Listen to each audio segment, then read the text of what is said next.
नमस्कार दोस्तों, ज्ञानपुरम क्लासेस में आप सभी का स्वागत है। पिछले वीडियो में हम लोगों ने पढ़ा था उच्चारण के आधार पर, उच्चारण स्थान के आधार पर और प्रयत्न के आधार पर वर्णों का वर्गीकरण। तो उसमें हम लोगों ने अच्छे से देखा कि उच्चारण के आधार पर वर्ण कितने प्रकार के होते हैं, उच्चारण स्थान के आधार पर कितने प्रकार के होते हैं और प्रयत्न के आधार पर कितने प्रकार का वर्गीकरण किया जाता है।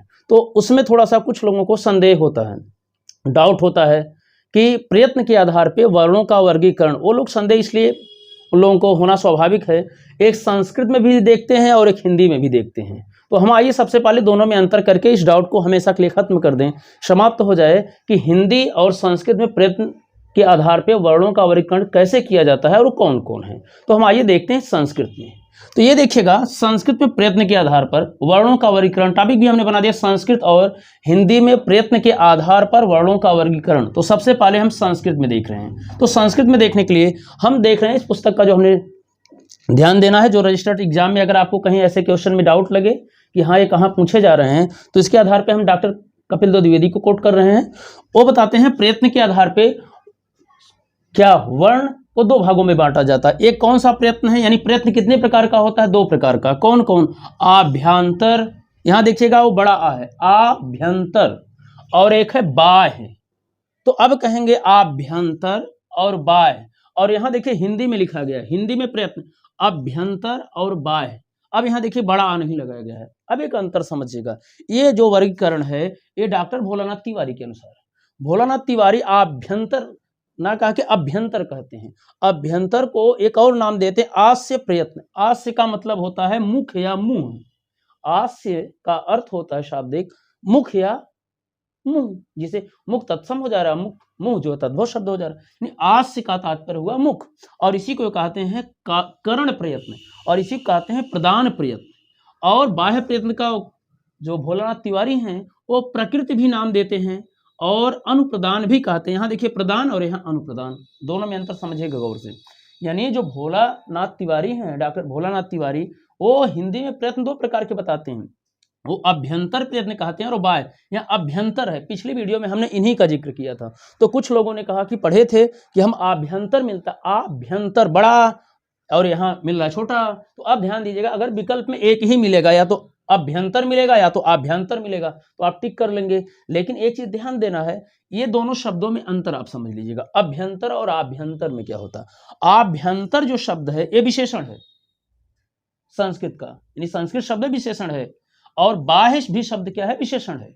अब यहाँ अभ्यंतर पुल्लिंग शब्द के रूप में हम कोश में देखते हैं, शब्द कोश में, और बाह्य विशेषण है। तो अब ये ध्यान दीजिएगा, यानी भोलानाथ तिवारी ये कहते हैं कि प्राचीन साहित्य, यानी जैसे हम कहते हैं आरण्यक, प्रातिशाख्य, शिक्षा, व्याकरण आदि में बड़े विस्तार के साथ विचार किया जाता है किसके? प्रयत्न को, और उसको दो भागों में बांटते हैं, अभ्यंतर प्रयत्न और बाह्य प्रयत्न। ये डॉक्टर भोलानाथ तिवारी का वर्गीकरण है। और ये किस पेज नंबर पे कह रहे हैं? ये पेज नंबर 315 पे कहते हैं। यानी अपने पुस्तक में ये इस तरीके से वर्गीकरण, इसलिए आपको एक प्रमाण दे रहे हैं, प्रूफ दे रहे हैं कि कई बार अगर आयोग में कुछ अंतर आए आंसर की में डाउट को लेकर, तो आप प्रमाण के रूप में पुस्तक लगा सकें।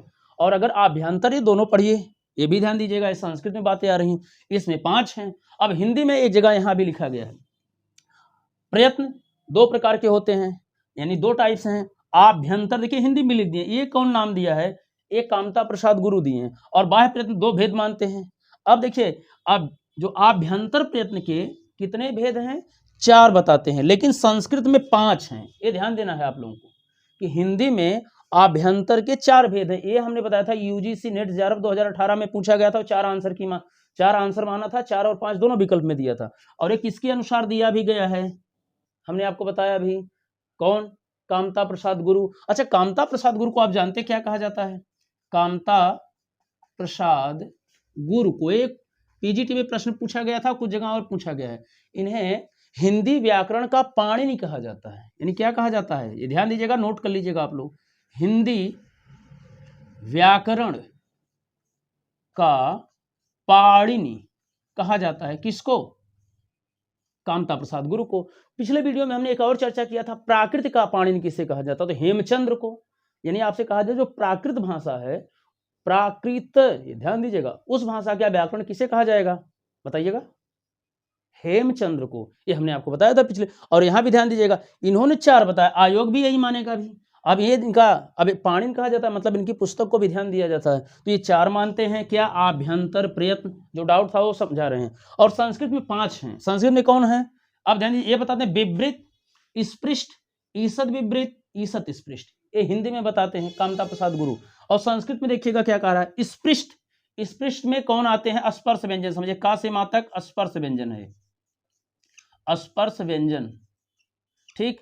और इसे समझिएगा ईषद स्पृष्ट, यही पूछा गया था टेट 2022 में, पूछा था ईषद स्पृष्ट में कौन कौन वर्ण आते हैं, यानी कौन है। तो ध्यान दीजिएगा, उसमें विकल्प है स्पर्श, अंतस्थ, ऊष्म। तो यहां देखिएगा यारा लावा है, ये क्या है? अंतस्थ है कि ऊष्म है कि स्पर्श है कि संयुक्त है? बताइएगा। यारा लावा किसके अंतर्गत आते हैं? ये अंतस्थ के अंतर्गत आते हैं, अंतस्थ। ध्यान दीजिएगा, इसका मतलब यही आपसे पूछा था विकल्प में कि ईषद स्पृष्ट 2022 टेट में किसके अंतर्गत, मतलब इसके अंतर्गत कौन कौन वर्ण आते हैं। तो वहां विकल्प अंतस्थ, स्पर्श व्यंजन, ऊष्म व्यंजन। तो आपको वहां टिक करना था अंतस्थ, यानी आपको याद रख लीजिएगा ये भी। देखिएगा, फिर अगला वर्गीकरण है ईषद विवृत। इसमें आते तीनों शा और हा, जिसे आप जानते हैं ऊष्म कहा जाता है, ऊष्म व्यंजन। और ये जो विवृत स्वर है, मतलब विवृत के अंतर्गत ये जो चौथा वर्गीकरण, इसमें सभी स्वर आ जाते हैं।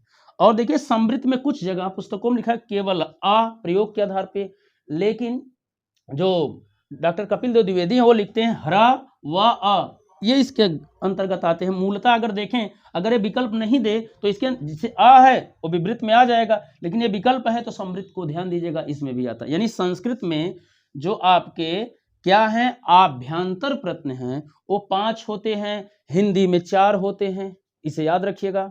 और ये रजिस्टर्ड पुस्तक की चर्चा इसलिए कर रहे हैं कि आपके ये बहुत डाउट होता है, लोग अपने आंसर को नहीं, जो आंसर देते हैं कई बार डाउट में रहते हैं और क्लियर आंसर नहीं पा पाते हैं, क्या हुआ। अगर हिंदी में कहीं पूछा जा रहा है तो 4, संस्कृत में पूछा गया 5, इसे ध्यान दीजिएगा।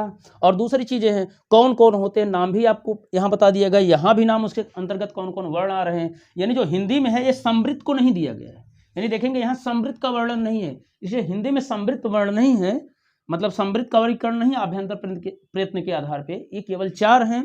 कौन कौन है? विवृत, स्पृष्ट, ईषद विवृत, ईषद स्पृष्ट। अब देखिए यहाँ पर दाता के डाउट आपको होगा, इस यहाँ देखिए संधि कर दी गई, ईषद को यहाँ जोड़ दिया गया है ईषद स्पृष्ट में, तो यहाँ कर दिया, यहाँ संधि होने ता का दा हो जा रहा है, तो यहाँ पर ईषद मिल जा रहा है। इसमें आप संदेह नहीं कीजिएगा, यहाँ ईषद, यहाँ ईषत, विवृत ईषद, तो डाउट नहीं होना चाहिए क्योंकि वो संधि के तहत ता का दा हो जाता है। आप ये जानते हैं, जैसे होता उद्भव, उत धन भव, व्यंजन संधि में ना, ये जानते होंगे, व्यंजन संधि में उद्भव जैसे बनेगा उत धन भव, उद्यान उत धन यान, ताकादा हो जा रहा है, तो वैसे यहाँ ताकादा कर दिया गया, ठीक। और यहाँ संधि की वजह से यहाँ पर सीधा सीधा जुड़ गया है, संधि नहीं बन पा रही, सीधा शब्दों को इसमें जोड़ दिया गया है। तो देखेंगे कि संस्कृत में जो प्रयत्न 2 हुए, हिंदी में भी प्रयत्न 2 हुए। आप यहाँ पर देखिए आभ्यंतर प्रयत्न, बाह्य प्रयत्न, और यहाँ भी देखिए बस अंतर क्या है, ये जो डॉक्टर भोलानाथ तिवारी हैं वो आभ्यंतर ना लिखकर अभ्यंतर लिखे हैं, और मैं आपको पेज नंबर भी बता रहा हूँ, 315 पेज पर देख सकते हैं उनके भाषा भी। अब वो क्या करते हैं, अभ्यंतर प्रयत्न के और नाम भी देते हैं, आस्य प्रयत्न, करण प्रयत्न, प्रदान प्रयत्न, और यहाँ बाह्य के नाम देते हैं प्रकृति, अनुप्रदान। इसलिए थोड़ा हमने चर्चा किया था, पिछली बार इसी को हमने लिखा था, तो कुछ लोगों को हो सकता है अध्ययन क्यों हो और ये कहें कि ये आभ्यंतर हमने पढ़ा है, अभ्यंतर कहाँ से आ गया। तो ये हमने आपको इसलिए कंफर्म कर दे रहे हैं, यहाँ डाउट खत्म हो जाए। और हिंदी में अभ्यंतर के साथ साथ आभ्यंतर भी लिखा गया मिलता है, ये कौन कह रहे हैं? कामता प्रसाद गुरु। अब ये समस्या एक और बनती है कि अगर आपसे पूछ ले कि प्रयत्न कितने प्रकार के हैं, तो 2 हो जाएंगे, और विकल्प आपको अभ्यंतर जब हो सकता है ऐसा हो, ये वाला आभ्यंतर दे तो अभ्यंतर ना दे, एक देगा तो आप समझ जाएंगे। और परीक्षाओं में पूछ लेता है कई बार कि आभ्यंतर प्रयत्न कितने हैं हिंदी में, और ये पूछा गया है यूजीसी में, हमने बताया 4 होते हैं, 4 5 दोनों विकल्प दिया था, तो वहां संस्कृत समझ के ना ठीक करिए। अब यहाँ देखिएगा 4 में कौन कौन है, विवृत है, स्पृष्ट है, ईषद विवृत, ईषद स्पृष्ट। अब संस्कृत में क्या है, 5 जो है, बढ़ता कौन है, यही बढ़ जाता है ईषद समृद्ध, मतलब कौन सा समृद्ध बढ़ रहा है ना, यही बढ़ रहा है। और यहाँ क्या है, चार है विवृत स्पृष्ट ईसद विवृत ईसद स्पृष्ट, और यहाँ क्या है स्पृष्ट। अब थोड़ा आगे पीछे नाम में ये ध्यान दीजिएगा, जैसे जिन लोगों ने जैसे नाम रखा था मैंने वैसे ही लाकर रख दिया है। तो हिंदी संस्कृत में आभ्यंतर प्रत्यय में केवल एक का अंतर है कि संस्कृत में समृत एक अभ्यंतर प्रत्यय के अंतर गिनकर 5 हो जाते हैं, और हिंदी में समृत को नहीं रखकर 4 बताया गया है। तो आप इसको स्पष्ट होंगे। अब बाह्य प्रत्यय देख लिया जाए तो आप एक चीज ध्यान दे दिए होंगे, आभ्यंतर और अभ्यंतर में अंतर नहीं करेंगे, ये समझ लेंगे आप अपनी तरफ से। बाह्य प्रत्यय संस्कृत में पूछा गया कई बार कितने होते हैं, 11 होते हैं। ये देखिए कई बार, और ये भी होता है हिंदी में देखेंगे जो कामता प्रसाद गुरु हैं मुख्य 2 मानते हैं, अघोष मानते हैं और घोष मानते हैं। लेकिन विकल्प में अगर आपको ऐसा मिले कि बाह्य प्रत्यय कितने होते हैं और 2 विकल्प ना दे, आपसे दे 10, 11, 12, 13, 14, तो आप 11 ही टिक करेंगे।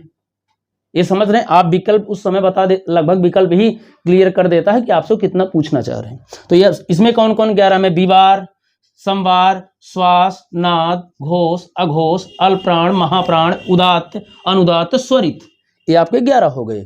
और हमने आपको बताया कि आपसे अगर कई बार परीक्षाओं में पूछा गया है हिंदी व्याकरण का पाणिनि किसे कहा जाएगा, तो कामता प्रसाद गुरु हैं, ये ध्यान दीजिएगा। और अगर कहा जाए प्राकृत का पाणिनि किसे कहा जाएगा, तो हेमचंद है। पाणिनि को आप जानते होंगे, पिछले वीडियो में हमने अच्छे से बताया।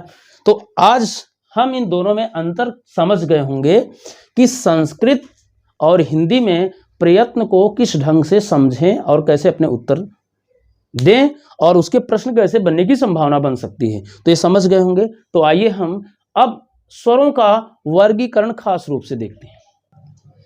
तो आइए हम स्वरों का वर्गीकरण विशेष रूप से पढ़ते हैं कि स्वरों का वर्गीकरण कैसे किया जा रहा है, किस ढंग से हम स्वरों को देखें, और एकदम आसानी से आप हिंदी को सीखते चलें। और जो सबसे सरलतम विधि है, सबसे इजी, सभी के लिए लाभप्रद हो, शिक्षा से लेकर एक तरीके से कंपटीशन में सब कुछ में योगदान हो। देखिएगा स्वरों का वर्गीकरण जो है, यानी स्वर हमने बताया था पिछले वीडियो में, स्वर में कौन सी धातु हुई सबको लेकर स्वर कितने होते हैं, 11 होते हैं। हिंदी में ये बताया गया था, अ ई उ री ए ऐ ओ औ, 11 हो गए। अब कुछ परीक्षाओं में पूछा गया, जानते हैं स्वरों का प्रयोग 2 रूप से होता है मुख्यतः। कौन कौन? स्वतंत्र स्वर, यानी स्वतंत्र रूप में, यानी इसे आप कह सकते हैं स्वतंत्र रूप में, यानी स्वरों का प्रयोग 2 ढंग से हम करते हैं, एक स्वतंत्र रूप में और एक मात्रा के रूप में। कुछ परीक्षाओं में पूछा गया है कि वह कौन सा स्वर है जिसका प्रयोग मात्रा के रूप में नहीं होता। ये ध्यान दीजिए, यही छोटा अ जिसे आप कहते हैं ह्रस्व अ, ये देखिए इसके नीचे कट किया गया है, कहीं कहीं इसके नीचे ऐसे 0 लिख देता है। इसका मतलब इस स्वर का प्रयोग मात्रा के रूप में हम नहीं करते हैं। यानी अब आपसे पूछे जाए मात्रा के आधार पर स्वर कितने होते हैं, तो आपको एक बाहर करना पड़ेगा, 1 2 3 4 5 6 7 8 9 10, यानी तब आप मात्रा के रूप में ये बाहर कर देंगे, यहां से बचेगा दीर्घ से। ये प्रश्न कई बार परीक्षाओं में पूछे गए हैं। तो आपको ये समझना है कि स्वतंत्र स्वर, यानी स्वर मुख्यतः यही पूछा ही जाता है, स्वर के कितने भेद, तब आप आंसर 11 देंगे। अगर वहां दे मात्रा के रूप में, तब आप 10 बताएंगे। और ये ध्यान देना है आपको कि मात्रा के रूप में कई बार पूछेगा वह कौन सा स्वर है जिसका मात्रा के रूप में प्रयोग हम नहीं करते, अलग से मात्रा के रूप में नहीं लिखते, तो ये ह्रस्व अ है।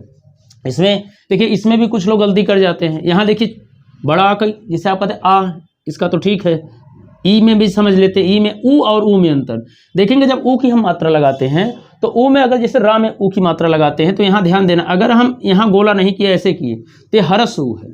और जब हम, यानी इसकी मात्रा का काम हुआ, जब हम ऐसे किए, यहाँ गोला कर दिए, तो ये हुआ दीर्घ, यानी रू।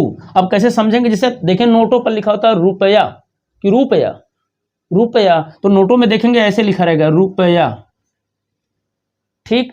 और ये क्या है, रूप, तो बड़ा हो जाता है, यानी रूप में दीर्घ दिखेगा आपका। तो आप समझ गए इन दोनों में अंतर, यानी जिनको ये ध्यान देना है, इसको आप गौर से देखेंगे तो हर जगह यही मिलेगा। और यही कई बार ऐसे, जैसे गुरु होता है, गुरु होता है, तो गुरु होता है, छोटा होता है, यानी ह्रस्व गुरु। अब यहाँ दीर्घ हो जाएगा, तो इसमें गोला हो जाएगा। तो ये ध्यान देना है कि शब्दों को भी आपको पकड़ना है कि कौन सी मात्रा लगी। री में आप समझते होंगे नीचे से इसे लगा दिया जाता है। अब यहाँ कुछ लोग डाउट करते हैं इस मात्रा में, कुछ लोग इस स्वर को लिखने में ये ऐसे लिखते हैं और सोचते अ ऐसे है, तो ये गलत हो जाता है। यहाँ पर 2 हुंडी लगा देते हैं तो ये कट जाएगा, ये गलत हो जाएगा। ये समझे अ ए है। अब इसकी मात्रा के रूप में प्रयोग कैसे किया जाता है ये समझें आप। यानी देखिएगा, जिस पर कोई हुंडी नहीं दिख रही ए पर ऊपर, वहां उसका मात्रा के रूप में एक हुंडी के रूप में प्रयोग किया गया। इसे गौर से समझिएगा। यानी ए पर कोई हुंडी नहीं दिखाई दे रही ऊपर, वहां उसके हम मात्रा के रूप में जब प्रयोग करते हैं तो एक हुंडी लगा देते हैं, यानी ऐसे बन गया।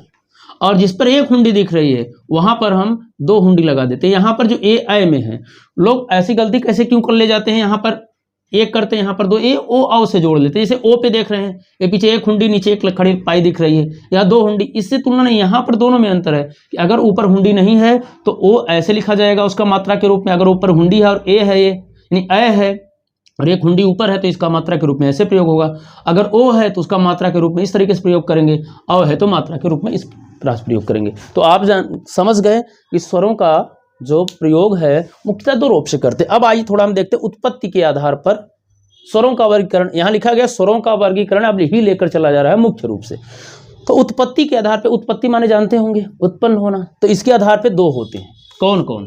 एक होता है मूल स्वर और एक होता है संधि स्वर। कहीं कहीं इसको सांध्य स्वर भी कह देते हैं, यानी संधि। संधि माने जुड़ना, आप जानते होंगे जोड़ होता है, तो जो जुड़ कर बनते हैं।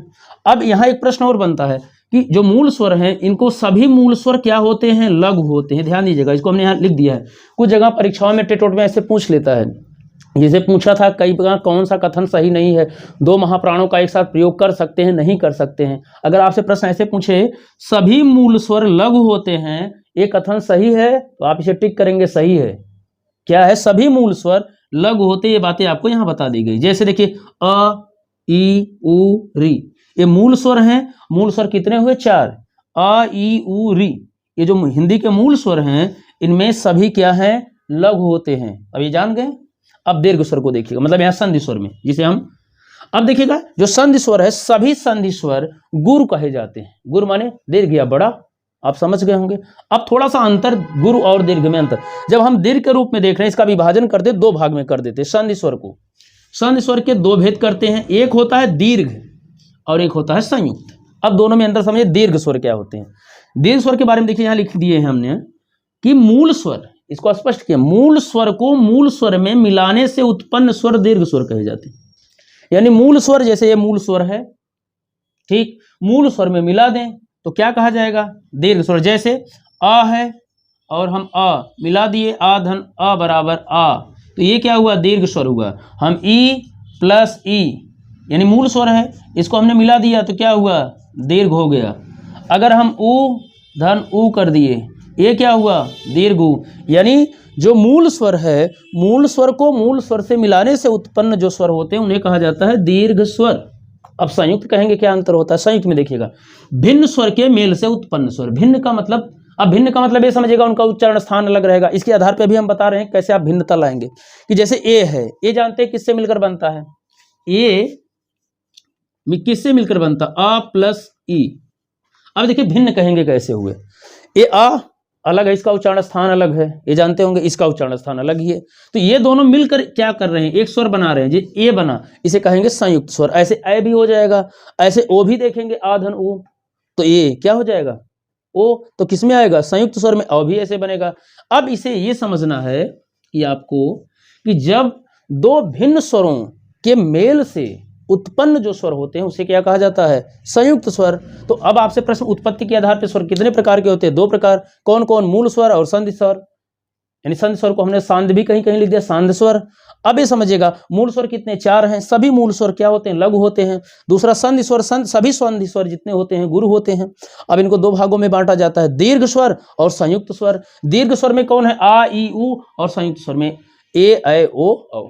तो समझ गए होंगे। आइए फिर और वर्गीकरण देखते हैं हम। तो आइए हम देखते हैं जाति के आधार पर स्वरों का वर्गीकरण। तो देखें हम जाति के आधार पर स्वर कितने, कई बार परीक्षाओं में पूछा गया है। जैसे जाति के आधार पर स्वर 2 प्रकार के होते हैं। कौन? सवर्ण और असवर्ण स्वर। यानी सवर्ण स्वर हम कह सकते हैं, असवर्ण। इसी का दूसरा नाम सजातीय स्वर या विजातीय स्वर। अभी आप जानेंगे ये कैसे पूछा जाता है। जिसे समान स्थान एवं प्रयत्न से उत्पन्न होने वाले स्वर को क्या कहते हैं, यानी ये यहाँ समझिएगा, समान स्थान एवं प्रयत्न से उत्पन्न होने वाले स्वर क्या कहे जाएंगे, सवर्ण या सजाति कहेंगे। यानी उनका उच्चारण स्थान यानी प्रयत्न समान हो तो उन्हें कहा जाएगा सवर्ण, और अगर समान स्थान एवं प्रयत्न से उत्पन्न नहीं होने वाले होंगे तो उन्हें कहा जाएगा असवर्ण। अब देखिए आ और आ परस्पर सवर्ण हैं, ई और ई परस्पर सवर्ण हैं, उ और उ परस्पर सवर्ण हैं। तो आप कहेंगे ये कैसे, ये कई बार जैसे पूछ लेता है आ का सवर्ण, तो आप ये ध्यान दीजिएगा अगर बड़ा आ मिले तो इसका सवर्ण हो जाएगा। अगर मान लीजिए आ का सवर्ण फिर से आ ही दे तो भी हो जाएगा, यानी चाहे आ का सवर्ण इससे भी कह सकते हैं, मतलब भले सेम हो, और बड़ा लिख देगा यानी दीर्घ आ तो भी हो जाएगा। ई का सवर्ण ई होगा, ये कुछ परीक्षाओं में ऐसे करके पूछता आ का सवर्ण है तो विकल्प देगा आ ई उ री, आप टिक करेंगे आ, तो बात समझ गए होंगे। अब इसको और थोड़ा समझिएगा, इसका प्रयोग संधियों में हम करते हैं। जैसे हम कहते हैं अकह सवर्णे दीर्घ ना, जैसे हम कहते हैं अकह सवर्णे ना दीर्घ, यानी ये सूत्र हम पढ़ते हैं तो सवर्ण का मतलब यहीं से लिया जाता है। जैसे आ का सवर्ण आ के बाद आ आए तो दोनों के स्थान पे आ हो जाता है, ई के बाद ई आए, उ के बाद उ आए यानी उ या उ, यहाँ ध्यान दीजिएगा उ या उ हो जाएगा। तो इसका मतलब क्या होगा कि जो सवर्ण वर्ण होते हैं समान स्थान एवं प्रयत्न से उत्पन्न होने वाले स्वर को क्या कहा जाएगा, सवर्ण या सजाति कहा जाएगा। अगर आपसे यही विकल्प दे आ का सजाति क्या होगा, तो आ का सजाति आ, ई का सजाति ई, उ का सजाति उ। अब असवर्ण समझिएगा, जिनका समान स्थान एवं प्रयत्न का से उत्पन्न होने वाले वर्ण ना हो, यानी जो वर्ण है वो एक स्थान से ना तो उच्चरित होने वाले हो ना तो उनका समान प्रयत्न हो, उन्हें कहा जाएगा असवर्ण। जैसे ई और उ, मतलब ई और आ, ई और उ और ए, आ ई। जैसे आपका ई का असवर्ण क्या है, ई आ,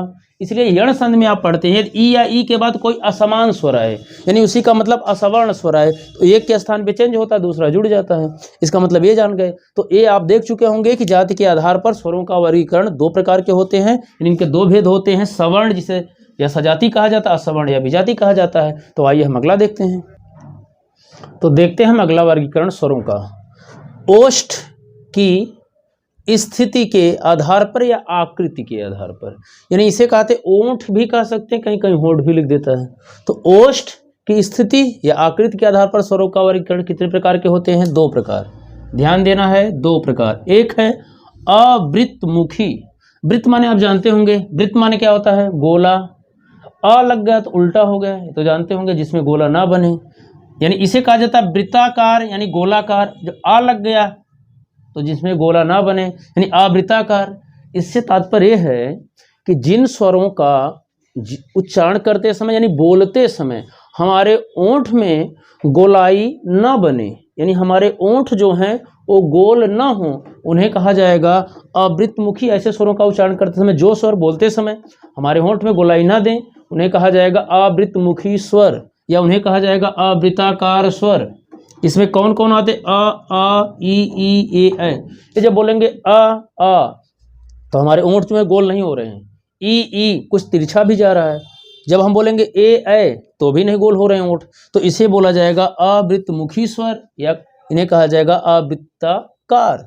तो आप समझ गए होंगे यहाँ अवृत्त में आकार संधि है, इसमें आकार माने जानते होंगे बनावट संरचना, आवृत्त जोड़कर आवृत्ताकार है, ठीक, अवृत्ताकार। यहाँ अवृत्तमुखी तो इसमें अ नहीं है, इसको जब ध्यान देना है दोनों शब्दों में अंतर, इसमें क्या अवृत्त में मुखी जोड़ दिया गया, यहाँ क्या अवृत्त में आकार जोड़ा गया है, इसलिए यहाँ पर दीर्घ संधि के माध्यम से अवृत्ताकार हो गया है। तो दोनों को समझिएगा, अवृत्ताकार।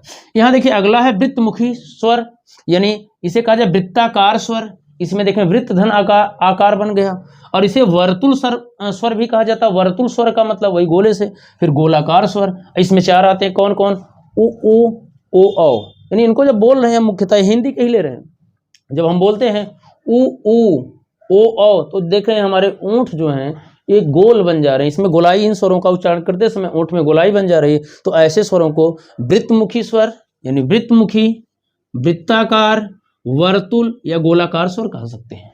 तो बात समझ गए होंगे। तो आज हम लोगों ने स्वरों का वर्गीकरण में देख लिए होंगे कि हम लोगों ने कितने प्रकार के आज स्वरों को ध्यान दिया, कितने टाइप्स का वर्गीकरण किए?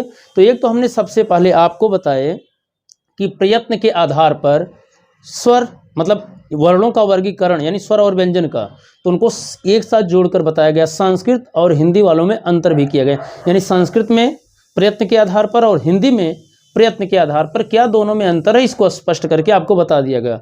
उसको आप समझ गए होंगे अच्छे से। फिर आपको हमने बताया कि स्वरों का प्रयोग कैसे होता है, एक स्वतंत्र रूप में, एक मात्रा के रूप में, इसको भी हमने बता दिया। फिर हमने आपको बताया कि जो स्वरों का वर्गीकरण है वो हम ये देख रहे हैं उत्पत्ति के आधार पे कितने प्रकार के होते हैं, वो भी हमने आपको बता दिया। फिर हमने आपको स्वरों का वर्गीकरण ओष्ठ की स्थिति आकार के आधार पर भी बता दिया। और इसके बाद ये देखे होंगे एक हमने जाति के आधार पर भी बताया, सजाति और विजाति यानी सवर्ण असवर्ण। तो इन प्रकार स्वरों का वर्गीकरण हमने आपको बताया और आशा नहीं बल्कि पूर्ण विश्वास है कि आपको स्वरों का वर्गीकरण स्पष्ट रूप से समझ में आ गया होगा। कुछ स्वरों का वर्गीकरण और आपको बताने हैं, वो अगले वीडियो में मिलेंगे हम लोग, तो उस पर चर्चा करेंगे, उसका अध्ययन करेंगे। तो ये वीडियो आपको कैसा लगा स्वरों के वर्गीकरण में, ये हमें ज़रूर कमेंट करके बताइए।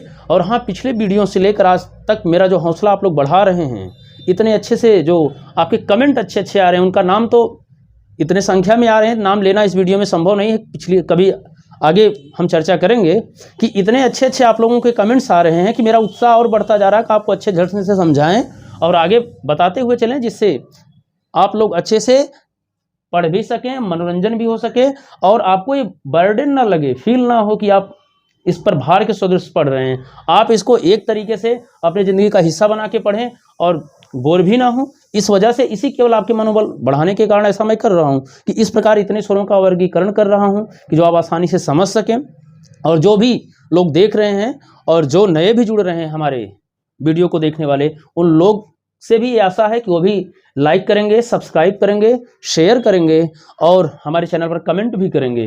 तब तक के लिए हम अगले वीडियो में फिर से मिलेंगे। यहीं पर वीडियो को हम समाप्त कर रहे हैं, अगले वीडियो में फिर मिलेंगे। तब तक के लिए नमस्कार, धन्यवाद, जय हिंद।